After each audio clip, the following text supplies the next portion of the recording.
Welcome everybody. My name is Joe, and this is the Santa Cruz Meditation Group. I'm glad you're here. A beautiful day. It's like probably wanting to get as much of this day in, so I'm glad you decided to kind of wrap up your day in here. Bring the beauty, your sunshine in here. And what we'll do is we'll start with a little arriving meditation. If anybody needs to use a restroom or anything, there's a restroom down the hall and to the right. There's tea in the back.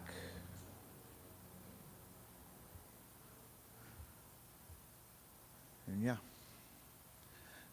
So just how I like to start groups, or how I like to kind of come into situations a lot of times coming from my day, is just a little arriving. So just taking a moment to feel your feet, feel the seat. Maybe take a look around. If you make eye contact with your neighbor, you don't need to make it awkward. You can give a little head nod. What's happening?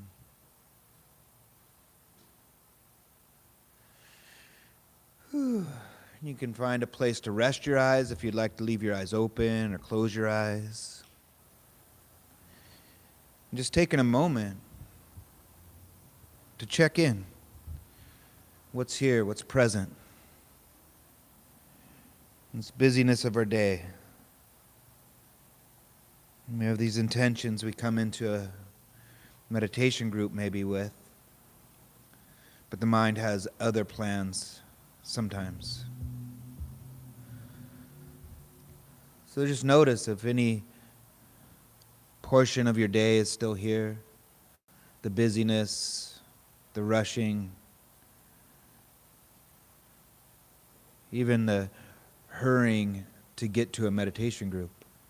Counterintuitive. Do it all the time. No judgment. But whatever's here, thoughts, emotions, just noticing.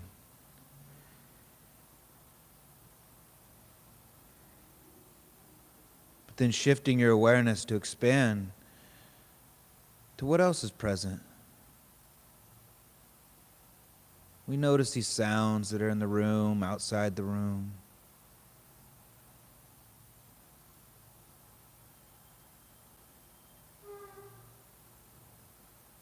You notice some pleasant, some unpleasant. It's just sound. Sound comes and sound goes.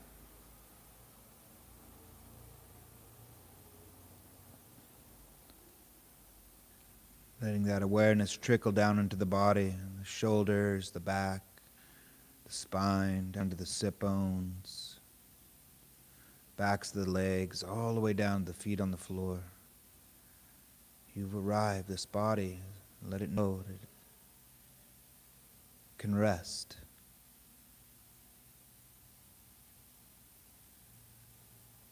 You might even notice some parts of the body still tightening a little bit, a little tension.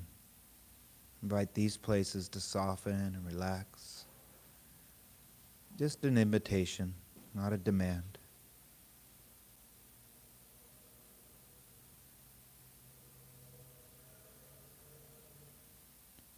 And right here, in the middle of each moment, is this breath, just breathing, all on its own. So we notice. Is the breath shallow? Is it deep? Without judgment, just noticing. Maybe doing an intentional, big, long, deep breath in through the nose and out the mouth might be helpful for settling.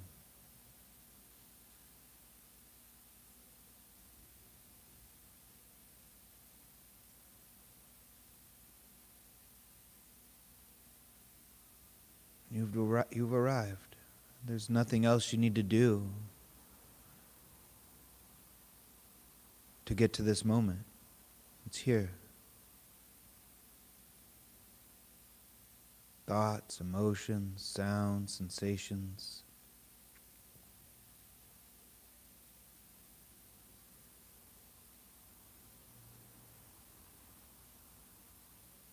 A moment of rest.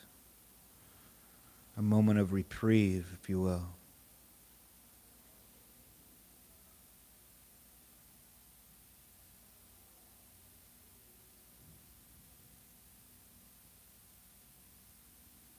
Welcome.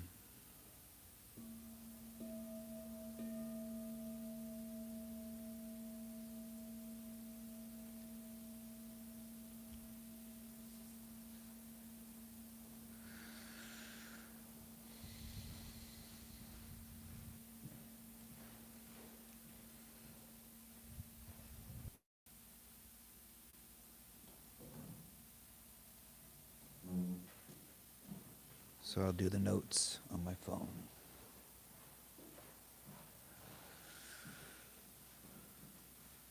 So beautiful day.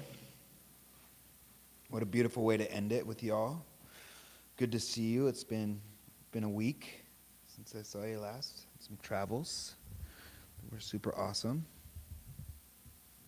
And kind of weave some of my experience into my words tonight, maybe. But I kind of want to hear from you first. Anybody experience any pain today?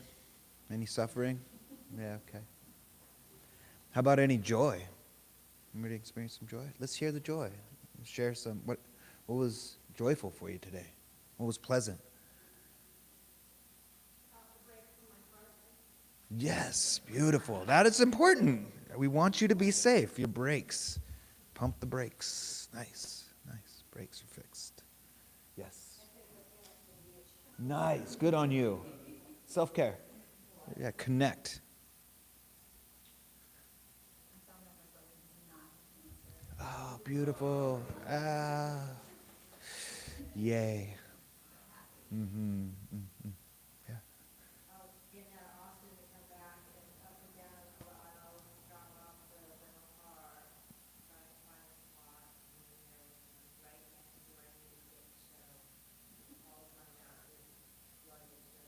Oh, perfect. I love that. I love parking karma. Parking karma is the best. Yeah, beautiful. I ate not one but two ice cream sandwiches. Yes. Fuck yes. Treat yourself. Like in a fucking row. So good you had to have another one. I love it. Yeah. Yeah. Beautiful. Yeah. What did I get to do today? Got to take a lovely walk along the cliffs, and it's such a contrast, right? Like last week I was in New York and it was freezing. And here I am walking out here baking. It's like, what the hell? Yeah. But, yeah. This is going to be fun. This is going to be fun, y'all. I'm going to make it work. But, it's important, right, it's important that we know that we experience pain. It's inevitable. It's inevitable. The Tibetans, I don't know if they say in each moment, I kind of think each moment, but I think in each lifetime or something, 10,000 sorrows, 10,000 joys. I'm like, every fucking moment could be 10,000 sorrows, 10,000 joys, you know? And really what they talk about as a practice lands us somewhere in between. That is the truth. Can't do this. You know, and in the Buddhist practice, that's what the Buddha was referring to, and it talks about, and I've been reflecting on this, like the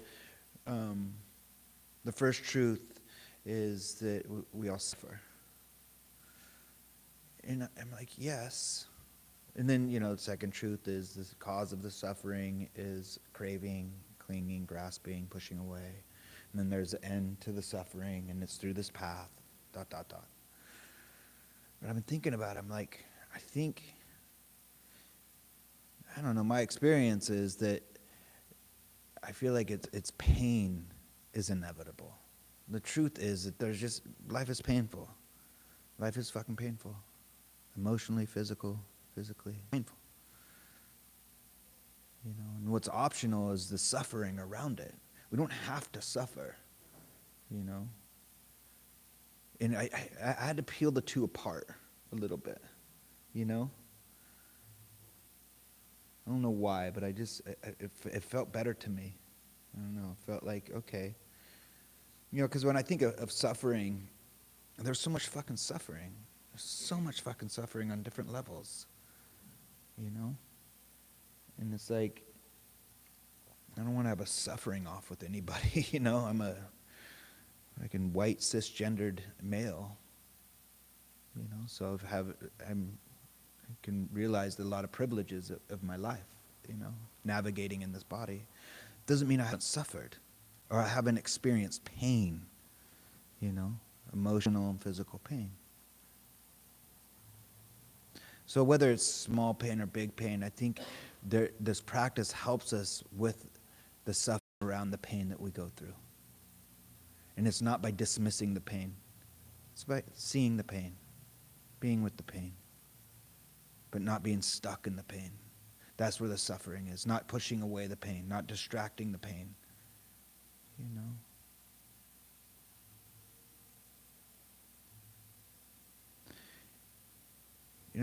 My suffering looks a little different these days. It's usually, some would say, anybody into the Enneagram in here? Anybody? Yeah, I'm a 4, so it's like, I don't even know what the fuck this means, but it's like this, my mentor's really into it, and it's like, you're just gonna have to live with some of these truths that that are about your makeup. I'm like, oh, that sucks. But one of them is really needing to be validated, being really good. And I always feel like I'm failing constantly, And sometimes it's better when I'm in my practice, it's not as big, but it's still there. And I've talked about it the last couple of weeks. It's been rearing its head a lot more. It's like, whoa, I thought I dealt with this shit. And here it is,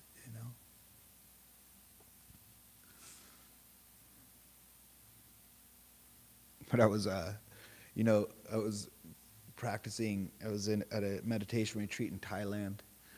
And I don't know what it is with some of these teachers, especially in the Buddhist traditions. It's just like, feels so dismissive to me. But then later I realized, like, oh, that makes sense. But I was with this monk. We were practicing with this monk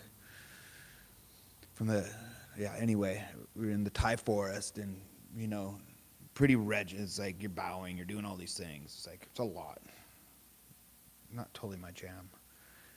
But it was beautiful, and it was good self-reflection.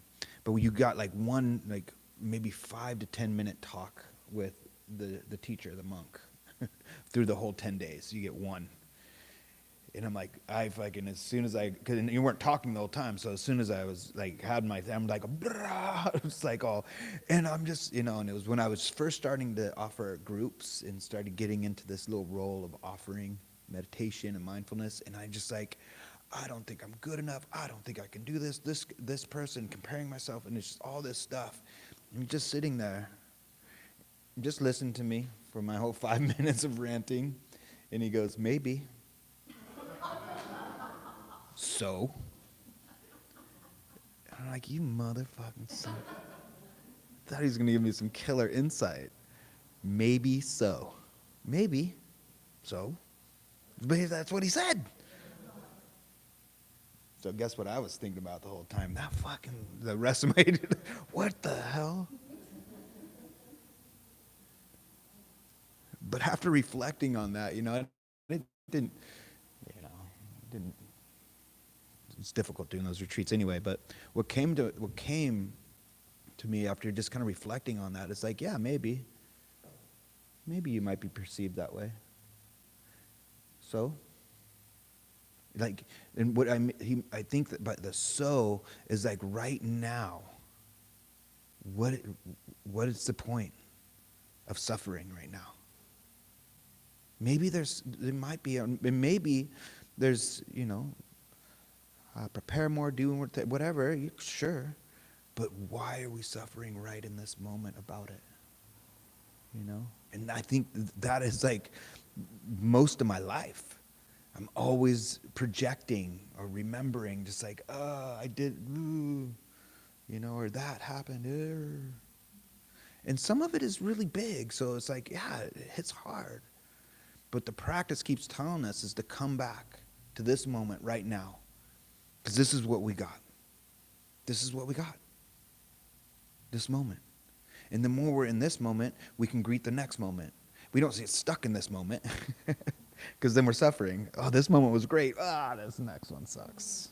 Because if you probably experience a meditation, you probably have a moment of, oh, that was killer. And the next moment's like, oh, that sucks. 10,000 sorrows, 10,000 joys. And where in between does our life flow? Not dismissing. And it stems so much from these thoughts. It's just thoughts. And some of these thoughts, these memories, these things we need to do, they have a hook. This is where I feel like the emotional awareness piece is so important in this practice, is getting out of the story of why I feel this way and be with the sensation of this is grief. This is worry. This is doubt. And this is how I'm experiencing it right now. And the more we experience that way, we get to know it. We get to know it with we give it space to move. Doesn't mean that it's going away. I'm not free of self-doubt, worry, all the emotions that I fucking hate. But I'm freer from them, from the reactive states they get me in. They're not so big.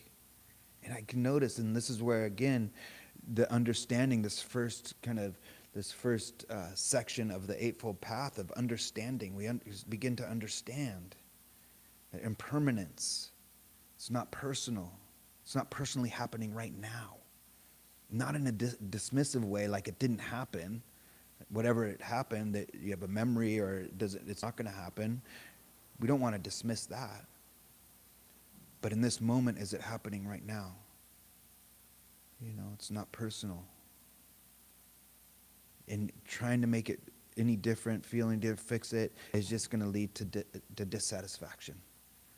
And I think that's where the suffering piece, that if we bring this word dukkha, the translation of suffering, it's kind of vague of if it's suffering. I think it's a little bit more of just dissatisfaction, just dissatisfied with the way things are, A lot of things to be dissatisfied about.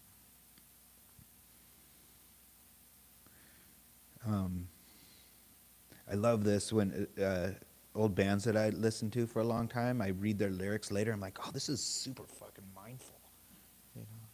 So this is a song from a band called Burn. And I've always really liked them, really heavy, hardcore band. But the singer writes, and it's hard to translate sometimes lyrics into their poetry, but I think he does pretty good. But he writes, this is like the chorus breakdown. Maybe someday I'll play it for y'all. But he writes, hear me, I'm calling out. I stand by the edge. Help me recover from my thoughts. Let me witness my true self out in the bare, so I can realize my potential for greatness or the possibility of failure. Without truth, I still stand a false height. I love that.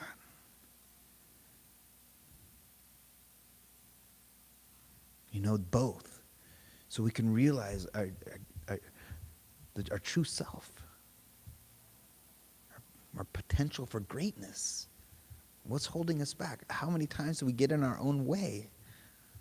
I'm always getting in my own way. With self-doubt, with worry, with whatever it is. And the possibility of failure. Being willing to fail. Willing to mess up. What's to be learned? My kid was in here just a little bit ago. I don't know if introduced to a couple people. He didn't want to come all the way in. But he told me once, I apologize a lot to him because I make a lot of fucking mistakes being a dad. I didn't have a good blueprint, if you know what I mean. The one that I did have, I had to burn it. But I make mistakes, and I apologize a lot. And I make amends where I was like, this was, I don't know. But one time he told me, and I don't know where he learned this. Maybe it was the fucking private school we sent him to. I'm not sure. But he goes, Dad, it's only a mistake if you don't learn from it. Yep. And who knows, man? Who knows where he learned it from? Maybe me. I don't know. But it's true, right? What's to be learned? I've suffered from addiction, and, I've suffered from fucking chronic relapse. And a lot of shame around relapse, and I would stay out because fuck that. Shame. But what I talk to people about is what's to be learned in that lapse. Because we're lapsing in judgment way before. If we pay attention, we see, So being willing.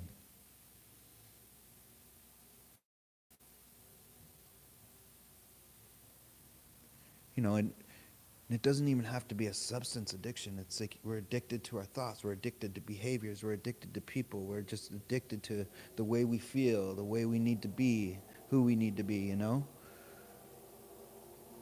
So we can see that proliferation, that like story that gets so big when we come back to this moment. When we're in the moment, we can see, and there's a practice of, I realize it all the time. It's like, holy shit, how did I get here with this thought? And I'll trace it back. It's a kind of a practice, tracing it back. Where did this, and it usually stems from the smallest little thing, and it turns into this big old fucking thing, So this practice, we can be so in it, right? We're just like, everything kind of narrows. So when we bring our awareness, and this is why I love the Buddhist practice, because it's really practical. This first foundation of breath and body. Bring your awareness to the feet, the seat, the sounds, the breath. Okay, what else is here? It broadens it a little bit. Okay. And then rest on the breath, rest on your anchor. And then when those thoughts and those emotions come up, there's more space for them to be. And you can see them. You can feel them. You can be with them. It's been my experience. Get to know them. Because the truth of it is, I mean, some of you might have a practice, and there's different meditations that can kind of create an experience. But I feel like what mindfulness is like teaching us to be with experience, be with this pain, be with it. Get to know it, because the truth is it's not going away. But it will get different. It will get different. And that's been my experience. It will be different. It still sucks. But it doesn't suck as long. And it doesn't, for me, it doesn't get me into those reactive states where before it was addiction, it was just like, I can't feel this way. I need to take something and get rid of this. Or I need to feel more something different than this. When I wasn't using substances, it turned to anger. It was frustration. I was always irritated, So it manifests in different ways. But now when I feel myself irritated, I'm like, all right, dude, what's underneath that? What's going on? When I'm lonely, when I'm bored, I'm sad, what's really going on? It's usually something else. And when we can slow down, widening our view on our experience, we can truly understand. We can begin to understand this human condition. There's pain. And we don't need to suffer as much around the pain. Yeah? So that's the beauty of this practice. I don't know how much this relates, but I'll tell this story. I got to just bring it in. I'm all about analogies kind of thing. I always reflect. Analogies are good for me because I always can, like, what does this kind of represent? What can I have this represent? But we're in New York in the subways, right? And my wife and my kid, they like doing a lot of stuff. We were walking fucking 30,000 steps a day or some shit. It's like, fuck. So one day they got up and they're like, we're going to this spy museum. I'm like, you fucking go. We went fucking up and down Manhattan a lot in the last couple of days, and then not to mention Portland. Anyway, I'm going to get a haircut. I went and got a New York fade. Beard trim and everything. The whole nine. And then I'm like, it's feeling good. I'm going to go meet him, The subway is great. And I knew what train to take. Got on the train. I'm like, I'm feeling good. Fucking haircut and look, kind of see my reflection. Sending pictures to my buddy. Like, next stop, Coney Island. The totally fucking opposite way. I was going up to it. It's like, oh, fuck. Panic, right? Get out. And then I go up the subway, and I'm like, the fuck, it all looks the same. What's going on? And then call my wife, and I'm just like, I don't know. And she's like, what are you wanting from me? I wasn't asking questions. She's just like, and I was agitated, and it's like, almost like I could feel like, like it was someone's fault. But, it's like, whoa. So I just and I was spinning out. I kept going up and down. I'm like, what the fuck? It's the subway. And then I was like, I'm like, okay. And I just sat there. And I look across the street, and there was another subway, same train going the other way. I got on the right train going the wrong way. So I slowed down. I checked. I saw the other. How many times do we get on the right train going the wrong way? But the great thing is you can always get off the train, get on the other way, get back to your path, get back to it, So a great analogy for me of like, all right, dude, met him, it was fine. Subways are nice. I don't know. I just wanted to share that, but it was definitely a moment. Definitely a moment. And that's how it manifests in me, right? I did something wrong. I fucked up, you stupid idiot. And it's in my mind. And then it's like, I'm calling, my wife. What the fuck? She's like, what? Are you asking me a question? I'm like, no, fuck, I'm not. I'm sorry. I'm going to figure it out. Yeah.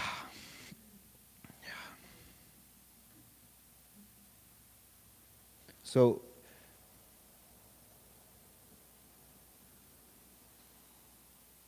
yeah.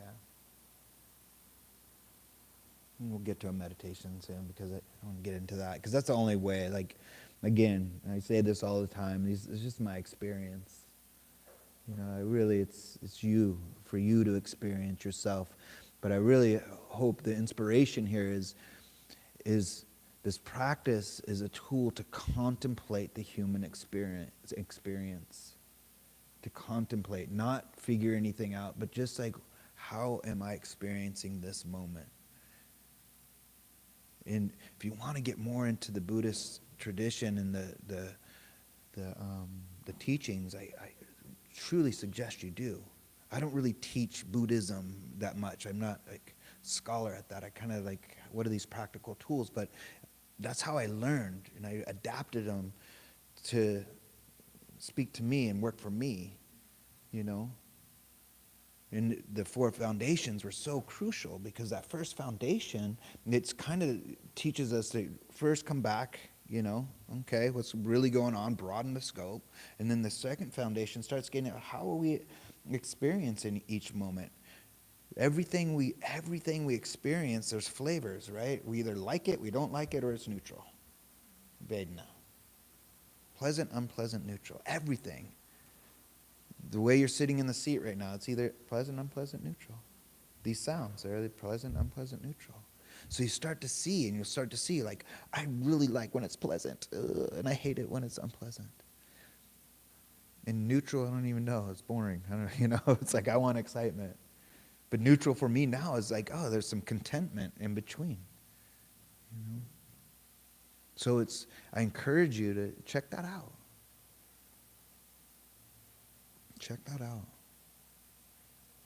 Contemplate the human experience. And we do the same thing with thoughts and emotions. They're just thoughts. They're just emotion.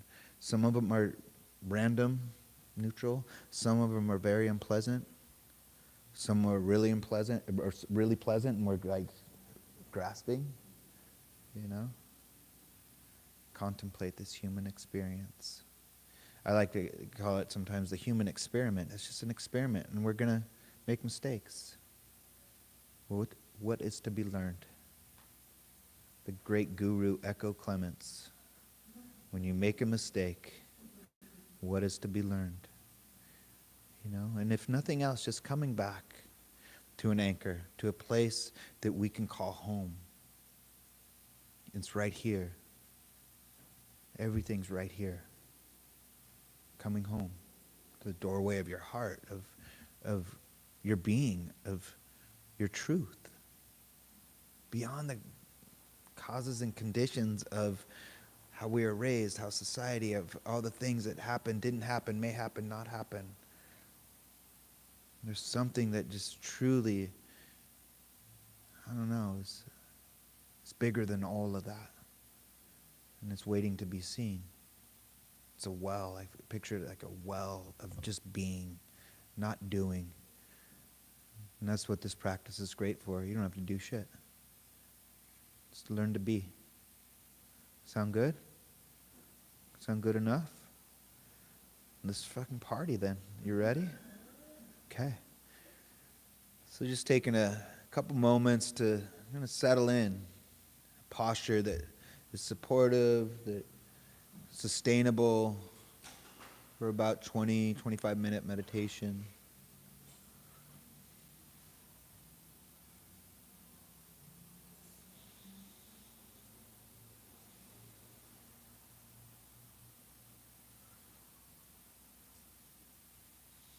And with this open awareness right now of just what is. Just what's your experience?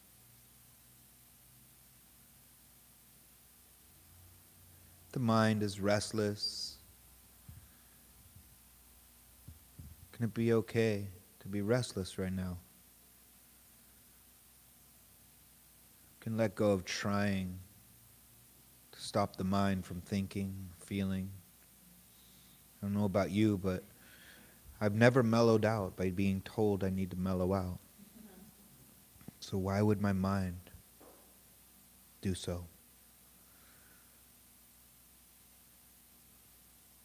So just noting, taking note.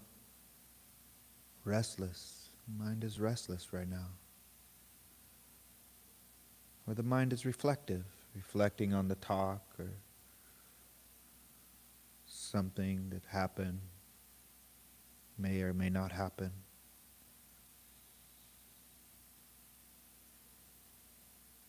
Or the mind is settled, or beginning to settle.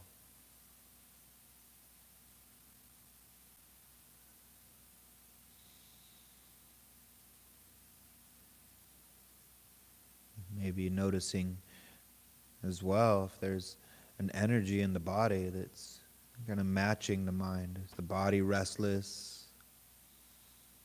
Is it relaxed?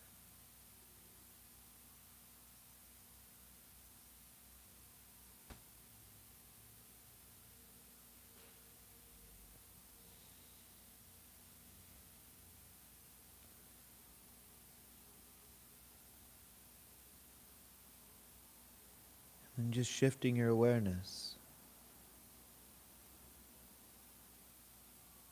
Shifting your awareness to these senses. So many sounds.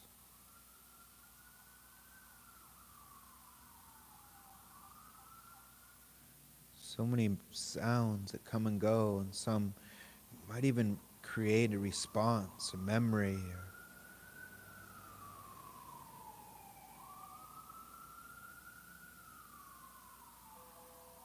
But these sounds will come and go.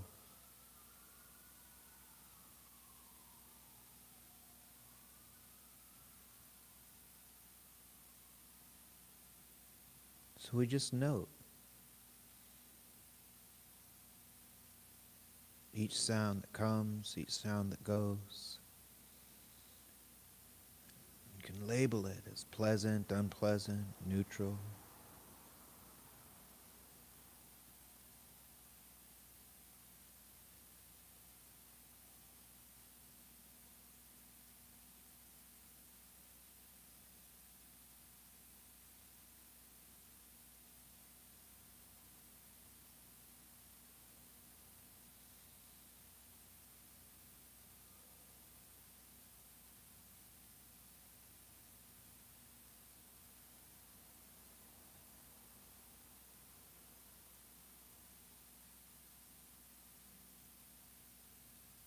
Shifting awareness down into the body, these points of contact.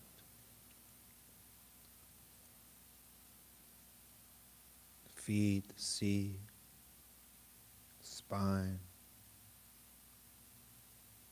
temperature on your skin.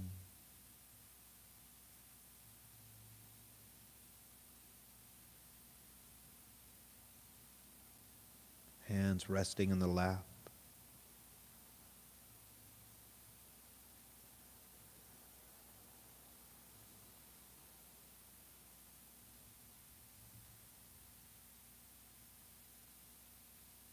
Maybe this is where you notice the breath, just breathing, all on its own.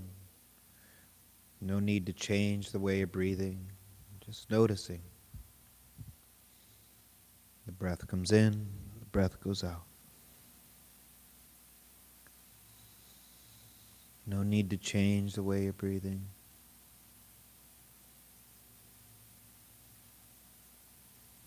There's no effort needed.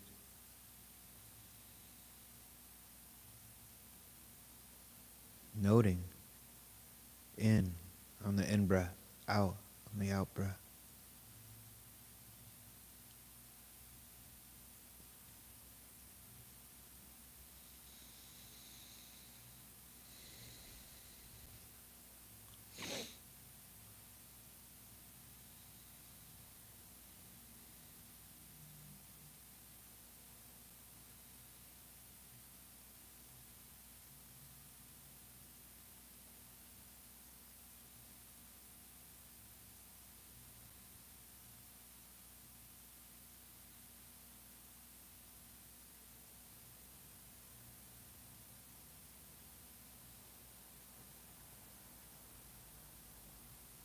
Using a place in your direct experience, it feels like an anchor, a place to come home to. When you find the mind drifting, some story, plan, some memory, and come back to the breath. Do you come back to the in-breath, the out-breath?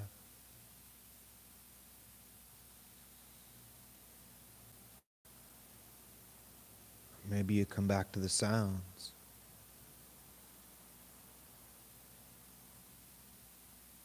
Taste, smell.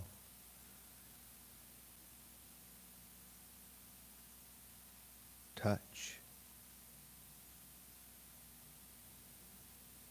Come back to the way your hands feel resting in your lap.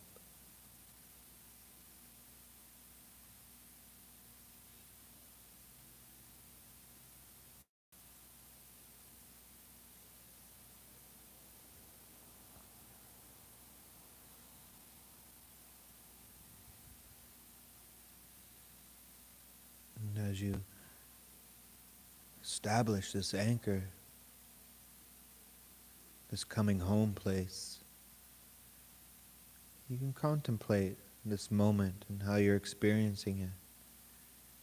Again, like we did with the sounds, noting sound as it comes and goes, labeling pleasant, unpleasant, or neutral.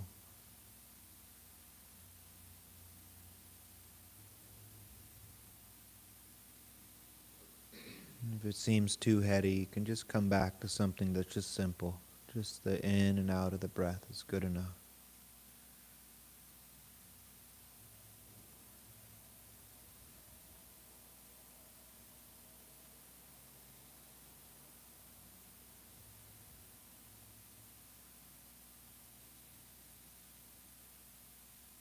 We notice this body, points of contact,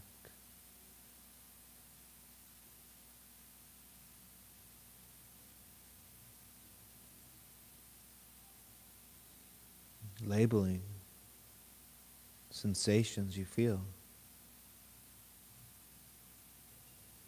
Feet, seat, temperature on the skin, tightening, swirling, labeling, pleasant, unpleasant, neutral.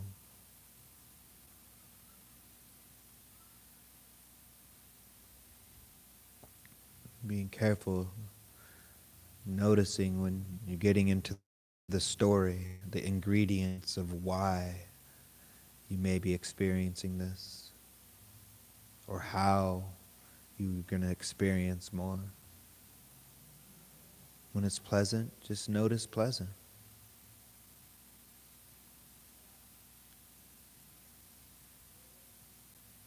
When it's unpleasant, just take note, unpleasant, and shift the awareness to something that feels okay.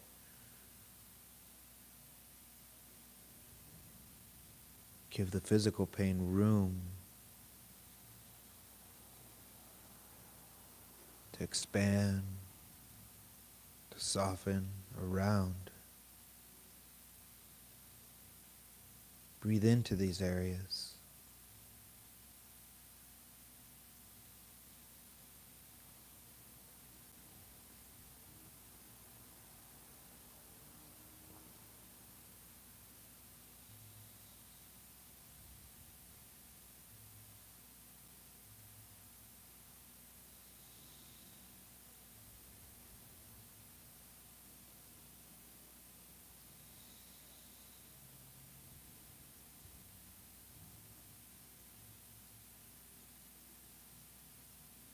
Using this labeling, noting, when you find yourself taken away in a thought. Just thinking, noting, thinking, noting, plan, memory. Labeling, pleasant, unpleasant, neutral. And coming back to your anchor. The breath, the feet, the seat, the sounds.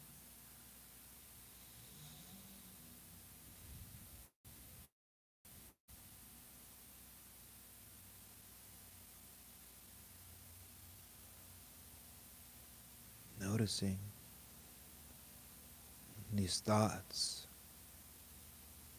the sticky ones, have a hook, an emotional hook. Where do you feel that? What are the sensations? Is there a tightening, a swirling? Can you allow that to be here for just a moment without the story attached? If it's too much to be with, that's okay. Come back to your feet, the seat, the sounds, the breath.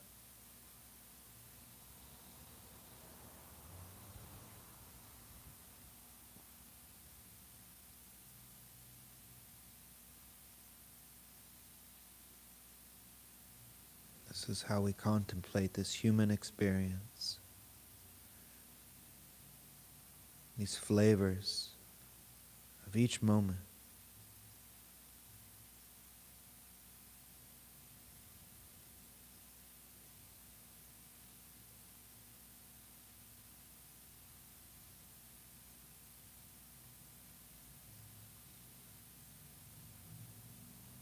We don't judge the mind when it's thinking. Be curious, kind. Validate your experience.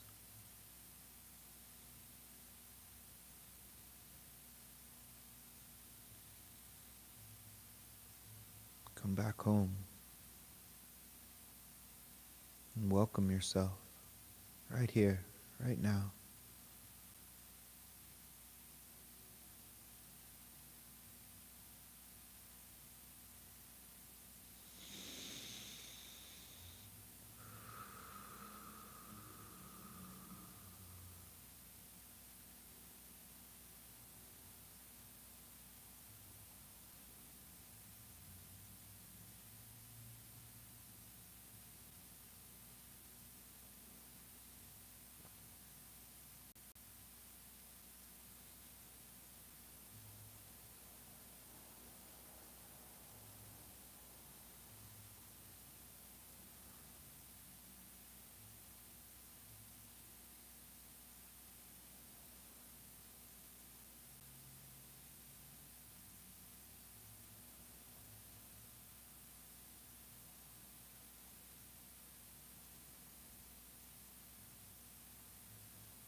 When we're open and curious, we may begin to see this ephemeral nature of all things, of this coming and going, sensations, thoughts, feelings.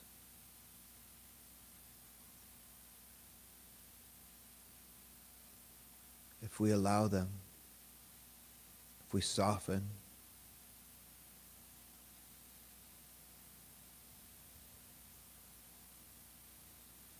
there's nothing to do right now. Nothing you need to solve or fix.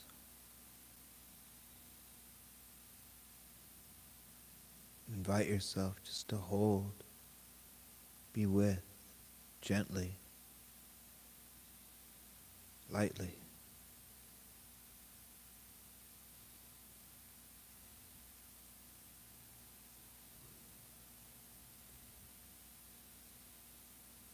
Such a radical act of kindness, of service that you're doing for yourself right now.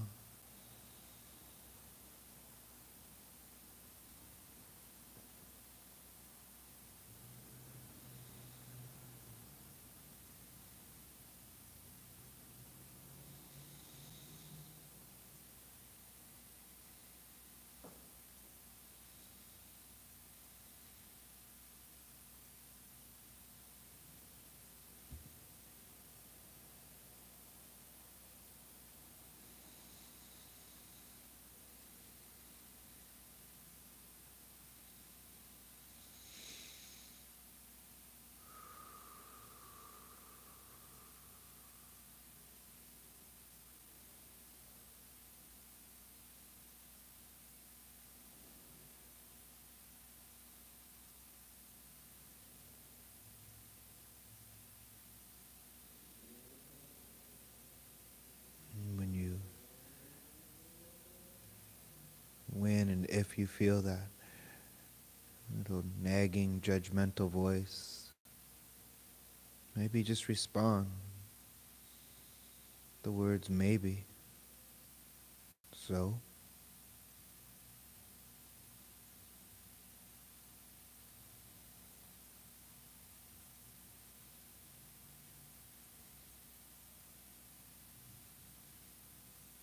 And just rest in this well of being that's right here. No doing needed. The breath is breathing, the body is resting, sounds are coming and going.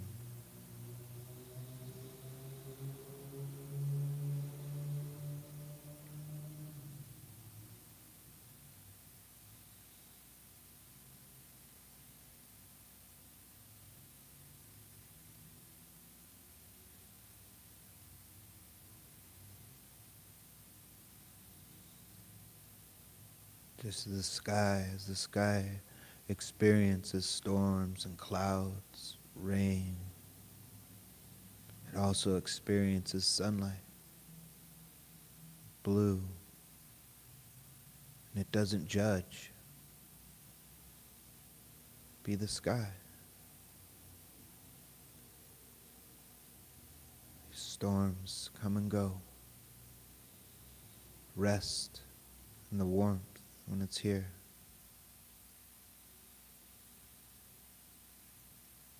Just as the ocean has waves that crash, the ocean doesn't judge. It allows. Doesn't try to make the ocean calm or the seas calm. Be the ocean.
No matter how many times you get pulled away, a thought, a plan, a memory, it's just an opportunity to let go and welcome yourself back home to this well of being.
Just taking these last few moments of our formal practice tonight. And just shift the awareness to joy that you've experienced today, last couple days with the sunshine, longer days.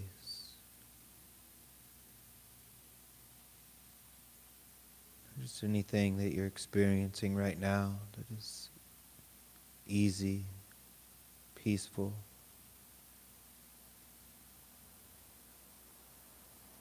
Resting in gratitude, appreciation for this part of you that keeps showing up for yourself, taking time.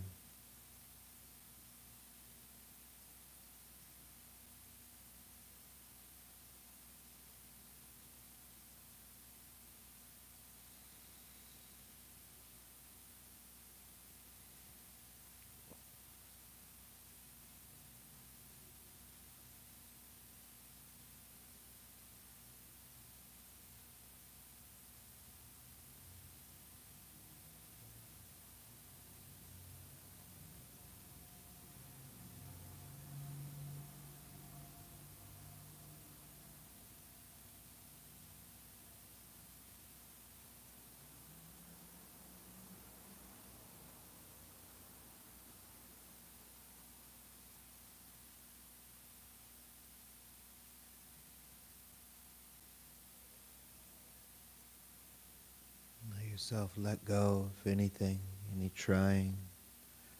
Let yourself go. Let go of the practice. Focus. Feel into the body if the body needs to move.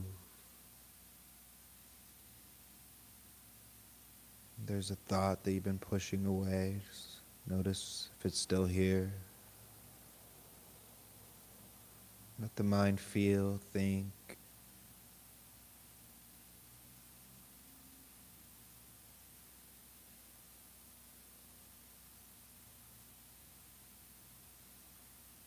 And as I ring the bell, just gently bringing your awareness back into the outer world in your own time. No rush.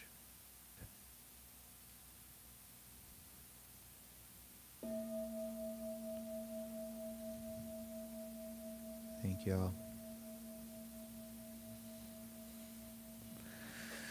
See you in another dream.